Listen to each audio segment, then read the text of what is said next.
Welcome to the 2 Acre Homestead podcast. I'm your host, Lisa. And on today's episode, we are talking about part 2 of inflation proofing your homestead. And I'm excited to say that I am joined in studio today by my fantastic, wonderful husband, whose name is Kevin. How's it going? Welcome to the podcast. So, last week we talked about inflation proofing smaller homesteads, those who are living maybe in a more urban situation or smaller homestead. And today we're talking about larger homesteads where you have pasture, you have maybe herd animals. So a little bit more of an established homestead. And we're going to be discussing inflation proofing that style of a homestead.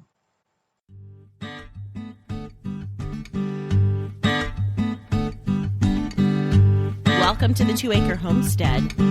Come along with us on our journey from a small suburban homestead lifestyle to our new lifestyle, homesteading in the rural countryside of southern Arizona. We'll share with you our tips, tricks, successes, and failures from both our past suburban lifestyle to our new rural lifestyle, all on the 2 Acre Homestead.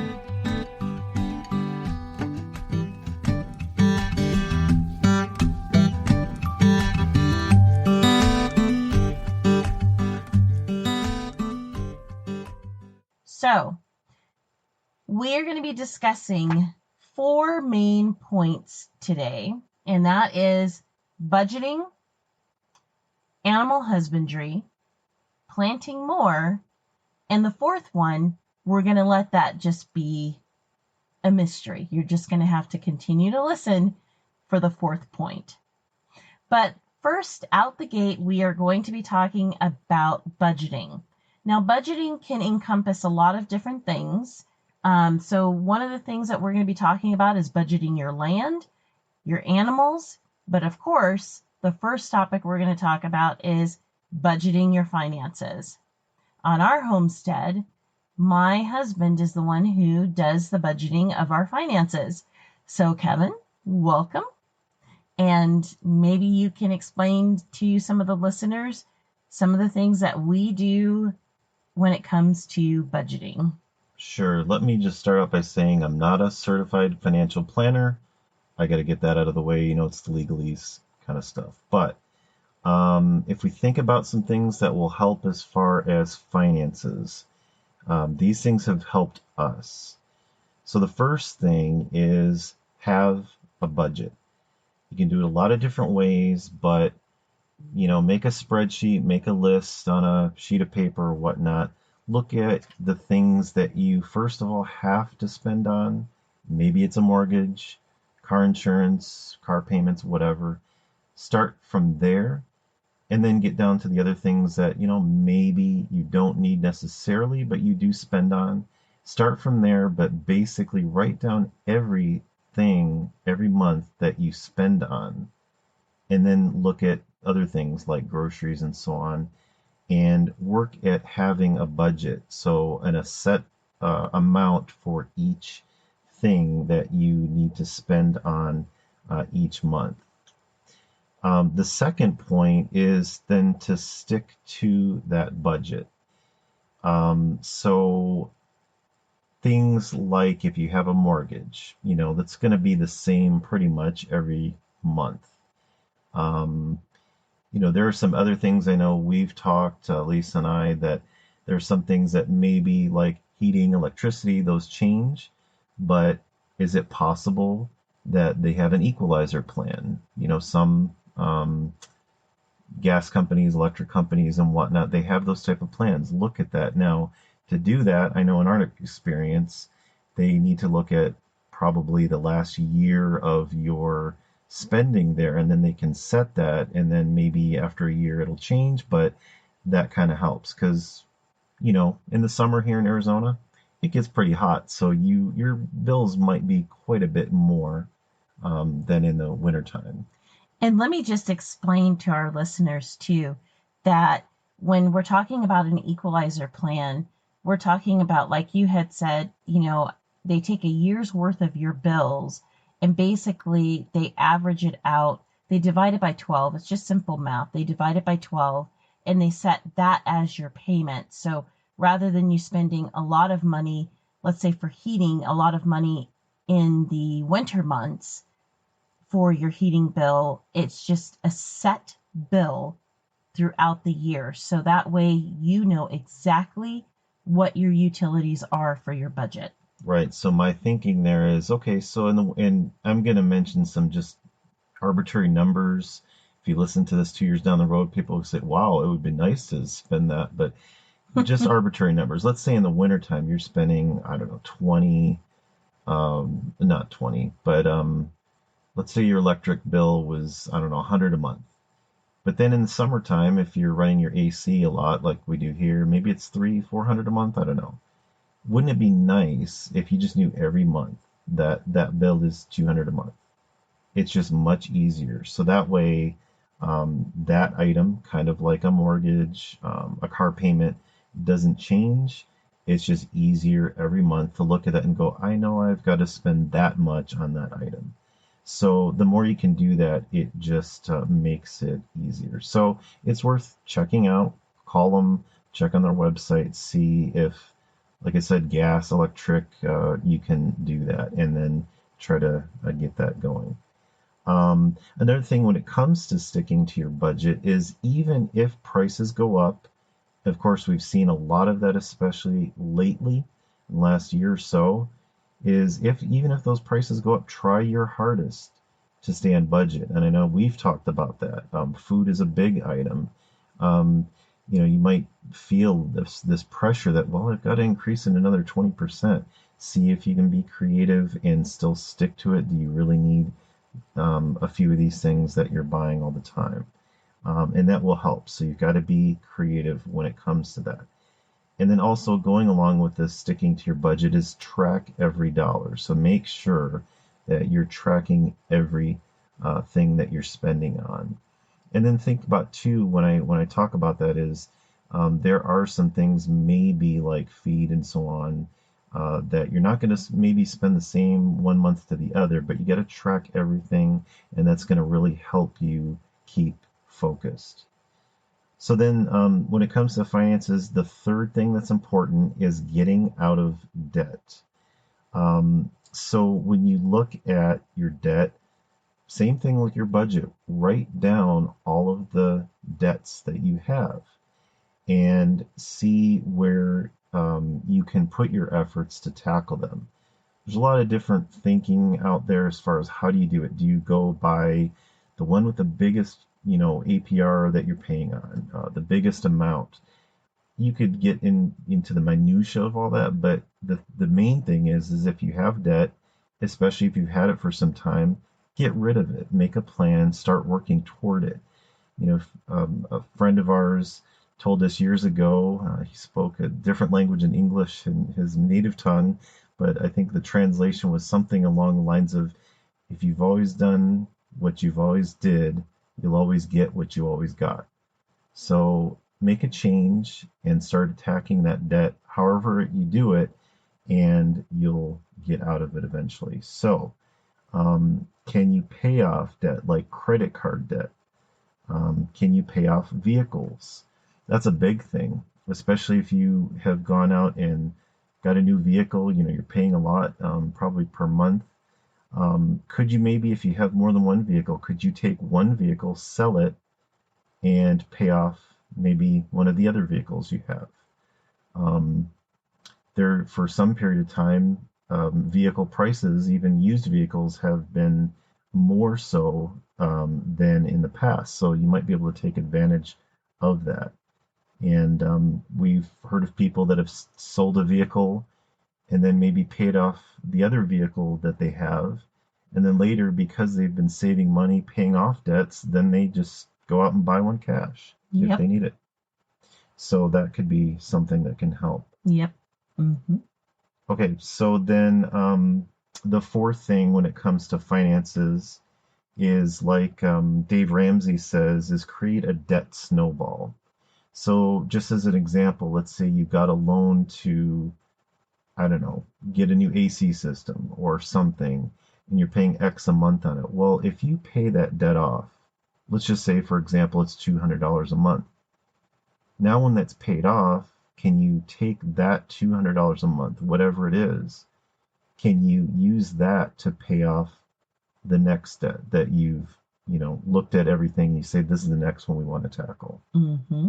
And the more you do that, then you can, like a snowball, if you imagine a snowball literally rolling down a hill, right? It gets bigger and bigger as it rolls.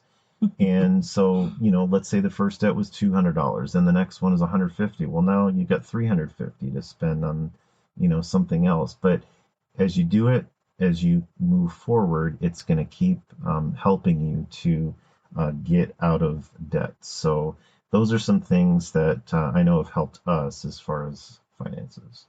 And you have to really be laser focused on it too. You can't just be you can't just be sometimesy about it. Like, one month you're really on, and then the next month you just go and you spend all of this extra money, because it's just not going to work. You have to be laser focused on it.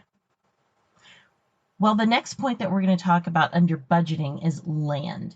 And that sounds kind of odd, I'm sure, but when you are talking about budgeting your land, you really want to make sure that you're using your land and allocating it properly. So allocating your land for proper animal husbandry, for growing crops, whether those crops are crops that you are going to eat directly or for your animals.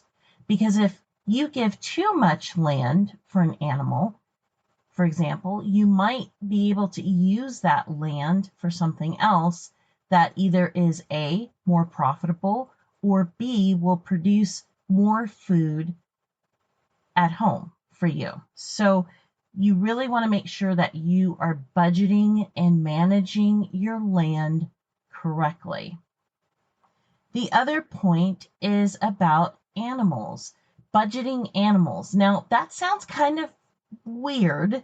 We both looked at each other. We said that was kind of strange, but we feel like it's really necessary to say budgeting your animals, because there's two things under budgeting animals, and that is the quantity of animals that you have and the quality of said animals. So the quantity of animals, if you have too many animals and you're at a point where you really can't take care of them properly, or you are struggling to feed them for whatever reason, but probably because of inflation, you really need to start to look at, is it worth having that animal on your homestead? Stay with us. We'll be right back. Are you looking to build a homestead from the ground up? Or maybe you're looking to build an off-grid dream home, a vacation home, or maybe just a piece of land to call your own. Visit yourcheapland.com to buy rural land in the wide open spaces of southwestern United States. When you visit yourcheapland.com, they're here to help you, and with their help, you can do this. You can take your dream of owning land and make it a reality. Most down payments are only $294, including the document fee.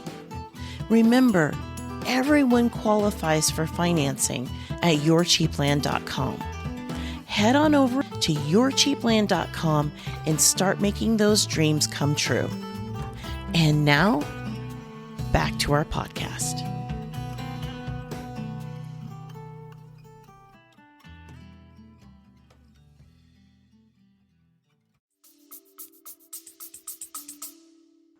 And, just to think about that, something we experienced, you got to think about, why do you have those animals? So, let's say hens for laying eggs. You got to think about, what do you eat? What does your family eat? what are your needs? Like, how often do you eat eggs, or do you want to eat eggs? Do you have enough to sustain that? And maybe you're wanting to store a little bit extra for times where those hens are not laying as frequently. Or also, do you want to be able to, be generous and give some extra to other people, like friends, family, and so on? Um, those are some things to think about. And then, too, when it comes to having maybe too many, makes me think of recently we decided that we did want to have more hens for laying purposes, just based on what needs we wanted to have for that. Part of it was being generous and so on, giving some away and so on. But we noticed individual we bought those hens from got rid of their hens because of increased costs in feed and so on. So that is a consideration too when it comes to things like budgeting and your needs. Sometimes that is a consideration. You may need to cut back for those reasons, or they're generating too many it's generating too much for you to handle. So, And then also the quality of those animals. yeah. So when it comes to the quality of animals, a few things to maybe think of.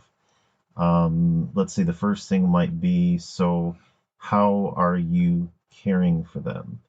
When it comes to any animal, the first thing is you want to make sure that there's a clean environment for them.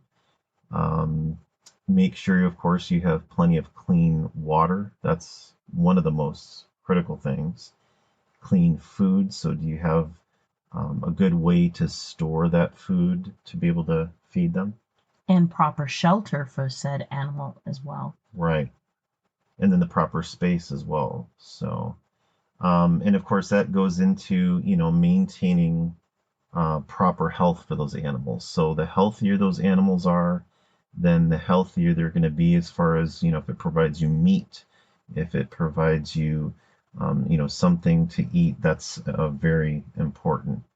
And less veterinarian bills, especially for your herd animals, because those are the type of animals you really don't want to lose. So when you have a good, healthy animal and you're maintaining their health, you're actually lowering your vet bill.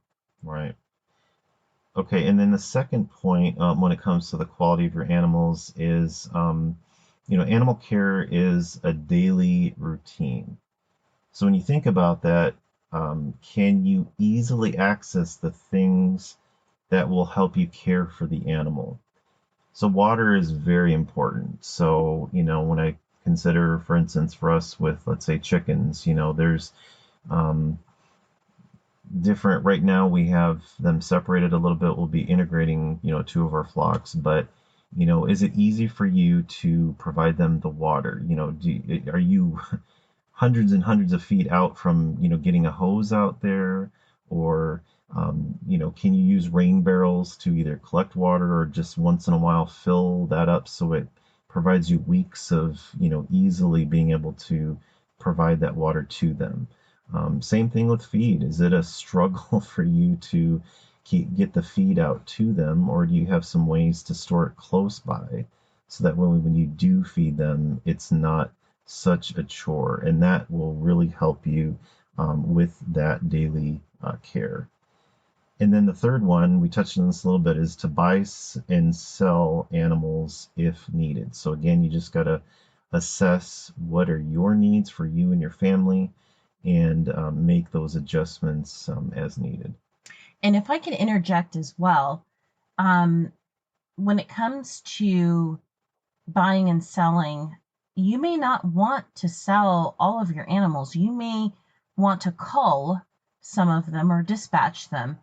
And so another thing that you want to think about too is, do you have the freezer space for said animals? Do you have a means of preserving that meat? If you are culling them for meat, can you preserve the meat in some way? Usually, most of us preserve our meat through freezer space. So, do you have an extra freezer? If you don't, can you make room in your existing freezer? Do you know how to can? Do you know how to put food up by different means and different food preservation methods so that you can make space for that good quality meat that you have worked hard to grow on your homestead? Right, and I think that's one thing that we've been doing. We know that it's going to be time coming soon where we're going to be harvesting some meat birds, some chickens. So we're making some room in our freezer space for that, knowing that that's coming up. And that might even help again with your budget, because then you might learn that, okay, so now that we've freed that freezer space up, maybe we're going through some of that. Maybe that helps spend less per month on the food items that you need, while you're doing that. So that's just creativity and managing things, in a reasonable way. Right. So that takes care of the topic of budgeting. So now we're talking about animal husbandry. So that's our second main topic, is animal husbandry. And when we're talking about animal husbandry here, we are talking about chickens, pigs, and herd animals. And when we say herd animals, we're talking about goats, sheep, and cows. Those are the specific animals that we have in our mind, probably because those are the animals we are reviewing for next year's projects. But those are the animals that we're talking about. So you really want to think about trying to pasture raise your animals. Pasture raising your animals is a practice that I wish most of us did. Sorry for that thud. But pasture raising our animals is an old practice, but basically it's just raising your animals on the land that you have. And the other thing is tree hay. Some of you may or may not know what tree hay actually is, but tree hay is basically, in a nutshell, it is coppicing or selectively trimming a tree when it is in the spring months. So that tree is just coming into leafing, I guess is that a word, leafing? I don't know. Sure. But when we'll make it a word today. But it's when that tree has produced brand new leaves and you need to coppice that tree or trim it, and you're storing those branches and the tree leaves. You just simply let them dry like you do herbs or anything else, hay, and your animals can survive off of eating tree hay for months in the wintertime. The other thing that I wanted to talk about is getting creative in feeding your animals. Now, my husband and I, we have made some investment in growing some of our animals' food. So, for example, our chickens, we're already growing things like sunflowers, millet, that type of things, those type of things for our chickens. And for our rabbits, we're going to be growing Timothy hay. We're already investing land, time, seed, energy into those things so that way we can feed our animals cheaply.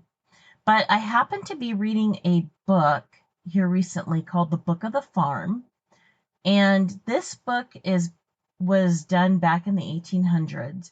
And it was done in England. It was written in England. And it really is to help people with farm management and farm practices. Now, I'm going to read directly from this book. This is on page 295 of this book, and talking about feeding your chickens. It says, food is then set down to them on a plate, the food consisting of crumbled bread and oat or some other well-known prepared foods, with a flat dish or small fountain of clean water. The hen's food consists of corn, soft food, boiled potatoes, and water. And skipping down a paragraph, it says, let me see here, talking about chicks. It says, introduce them to eat in a more frequently and heartily, such as picks of hard oatmeal, porridge, crumbled boiled potatoes, rice, groats, or some of the well-known prepared foods, taking care to have the food fresh and the water clean, however small the quantity that they may be consumed. So I thought this was interesting when I read this, and I had to highlight it, and I thought I wanted to share this with you because basically this is talking about feeding a hen and her chicks. And I just thought that the foods that they were listing here were really interesting. Of course, most of us know that chickens will consume corn, but what surprised me was boiled potatoes and crumbled potatoes. And I don't know about you guys, but I have always been told not to feed chickens potatoes because they just don't eat them. But boiled potatoes might be something that's worth feeding to your chickens. So if you've got some potatoes that maybe have gone off and they're starting to sprout, boil them, crumble them, give them to your chickens. That's another food source along with oats and sprouted seeds as well. Yeah, I was gonna say oats didn't surprise, I don't think, us as much because No, they we've bought didn't. big, let's say, feed bags, what, 50 pounds, something like that, of oats, and we'll integrate that in. But I will say one thing that I experienced just recently, our local feed store here, we're in a smaller town. I was talking to at least a couple of the people there that work there, and they said that recently it's gotten harder for them to even get that stuff delivered to them. The things like oats and what is it, millet and corn, those types of grains, because of all the various things going on, supply issues and everything else. So that didn't surprise us, but that is something that I don't think I hear people talk about as much, oats, as far as something that you can use as far as a grain. And then when it comes to millet, or what's the other one, Milo, which is similar, it was interesting because just recently we had a tote with some of that in there. I looked at some techniques that, some have used to sprout those, and I just decided one morning I'm going to take a bunch out there, and probably 10 minutes, I basically just, broadcast it out in this little area that in this property was, I think, at one time used as a garden, and it's just been sitting there, just dirt with brick around it, and it's right next to where we put the chicken yard. 10 minutes, I sprinkled it out, got a few wheelbarrows of some dirt that we had, and good thing is we have watering every day now in that area, and it's already, what, in a week, I think, already starting to sprout. So we got some good stuff for the ladies, right? Yeah, we do. I was also going to bring out to you here in this the book of the farm. It's talking about sheep and the scarcity of grass, what to do. And now, just for a point of reference, in this book they say hogging, hogging, hogging, and that is, from what I can gather, is referring to um, the management of sheep on a farm. And so it says, when I'm talking about when grass is scarce, linseed cake and bran mixed, a half to a third pound each daily, according to the supply of grass, will be found good food for use in milk. Then it says on hogging farms, the difficulty is more easily overcome, but with them also it of course involves additional outlay. Until the grass has become plentiful, the hogs are non-breeding sheep may be kept on winter fare, minus the turnips, which may have been exhausted long ago. Upon cake, bran, bruised oats, and chaffed hay with access to water and rock salt, these sheep will thrive admirably. So when I was reading this, and by the way, what I just read was on page 435 of the Book of the Farm. And when I was reading this, I just thought to myself, if it worked for them in the 1800s, surely it can work for us this day and age. Now, some may argue, well, we've come a long way with, what we know what animals can eat and what they can't eat, but they survived. Those animals, they survived. They provided food. So if it can work for them, it can certainly work for us. Let's see here. The other thing is buying in bulk your animal food. Really want to make sure that you are just inflation proofing your home, your pasture, inflation proofing your homestead. Sorry, let me get my words right. You really want to make sure you're buying in bulk. Yeah. So, we're raising right now, I think as of the recording of this, 3 weeks in our meat birds. And, prices keep going up every month on this feed. So, I did some research. How much are they going to eat in this time? Bought it all, for what they're going to need before we, dispatch. So that's important because, you don't want to be going out there every couple days, to the store and hoping they have it in stock and, then being in shock. I think the guy in front of me at the register was shocked at, oh, I've never experienced inflation like this. I'm thinking, are you under a rock? You've been living under a rock. So, just take care of those things. And it makes it so much easier for you because then you have more time to focus on those things. And then it goes back to two, do you have the storage? Do you have the means to be able to store that? So those are important things. Buy in bulk. And this leads to our third point, which is planting more. So there's more to our homesteads than just animal husbandry, but we're also planting food for ourselves.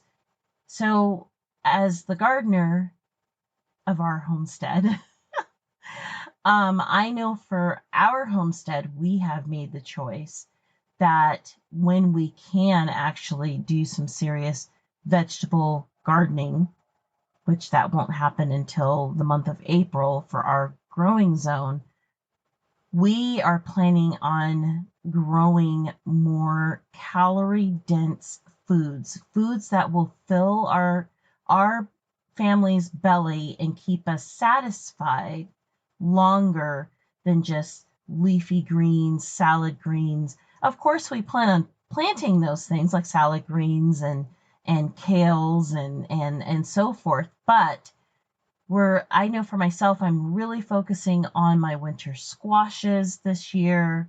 I'm focusing a lot on potatoes, sweet potatoes, things that are very calorie dense and will really fill up your family's belly because those things can last a long time in storage. So when you're planning, another thing that you want to think about is when you're gardening, for most of us, we're starting to get into the gardening. I think most people have their hand in soil at this particular point in time.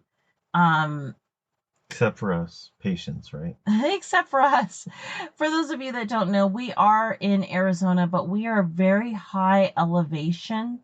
And so the gardening season really has not started for us officially until the month of April. That's when we are out of danger of a frost. So yes, we are living right now vicariously through our friends in warmer temperatures who can plant a little bit earlier. But really think about planting those calorie dense foods because, like I said, they will store a long time for you, and learn how to make sure that those things store a long time because basically you're growing free food. And even next, if you can save seed from those vegetables, the following year, my goodness, it's for free. You didn't have to do anything. So really try to invest your time, your energy, and effort into growing those things. Okay, so we're on to the fourth point. In the fourth point, we are titling this, Do Not Forget. So don't forget that you probably can't grow and produce everything. I mean, it would be impossible for you to do that. I mean, I suppose somebody could, but it really would be difficult for you to grow and to produce all of the things that you and your family are going to need. So when it comes to food, think about U-pick farms. Don't forget your U-pick farms. So, for example, I know, like for myself, this year I'm actively choosing not to grow okra this year. And I'm probably not going to grow peppers this year, except for a few types of peppers, specialty peppers that I absolutely love. I'm going to a U-pick farm to harvest those particular items. Because a lot of times you can get that kind of food. You have to go in and you have to pick it yourself, but you can get it pennies on the dollar as opposed to going to a grocery store and getting that food. The other is farmers markets. Now, farmers markets may be a little bit more expensive. It's hard to say. And every area is different when it comes to farmers markets, but generally speaking, most farmers markets are a lot cheaper than you going to the grocery store. And the nice thing about farmers markets is you actually get to look at the whites of the eyes of the person who did the harvesting, the actual farmer themselves. So you can ask those questions, is this organic? What are your planting practices? How do you grow said food? You can ask all of those important questions and really build a relationship with your farmer there at the farmer's market. Another one not to forget too is co-ops. Co-ops, Yeah. are basically, there's one not too far from us I called recently to get some information on. They provide a means, they provide a space, kind of like farmers markets for, farmers, for, the smaller guys, maybe like us that, maybe want a place to sell those items. We were talking a little bit about food, feed. It's harder to get right now at some of maybe the feed stores and so on. So I couldn't believe, I did some research, and there were a couple of places in Michigan that were providing some of the grains I was looking for, but it was the shipping cost that was going to really hit us. So I contacted a co-op and found it was, I don't know, maybe half the price, just to do a short drive to get that. So co-ops can be a really good resource to not forget. And you want to look into the co-ops too. You want to double check to see if you have to belong to the co-op, because the co-op is a bunch of people going in on buying food from a particular farm. So there might be like a, what am I trying to say? Well, like a buy-in. Right. The one I contacted, they do have, I think, a monthly or a yearly membership, but when I contacted them, they said, no, you don't need to pay that, but there may be certain advantages that you get. They may give you discounts, for example, if you do become a member. Right. So those are our points, tips, and tricks as far as, inflation proofing your homestead. And it's so important to really take a look at things, really see where, you may have some gaps, areas where you can make improvements, but really sit down. Some of this is not fun. Budgeting is never fun. Or at least for me, it's not fun. But, budgeting is hard, but it has to get done. And once you have your homestead up and running, and you're creating what we like to call around here closed loop systems, where you're not having to bring things from the outside world in to fulfill those systems, you will find that your homestead will work at peak performance. And when it's dire times like this, where you see a lot of inflation, that's when you want your homestead to just hum. But I was going to say, you're right, it's not fun, but one thing that is fun, or satisfying at least, is seeing results. So, we talked a little bit about, look at what your debts are. It's satisfying. Maybe it is a little fun, but it feels good when you've gotten rid of some of those things. Yes, and maybe, that's true. It's been months or years when you've had those things on your budget, and now they're gone. Right. And now you've been able to create that snowball. You've been able to put those resources in other places that mean more to you. So that's where that satisfaction really comes from. Yeah, agreed. Well, I think that's it for us today. So until next time, Be safe out there. thanks for listening.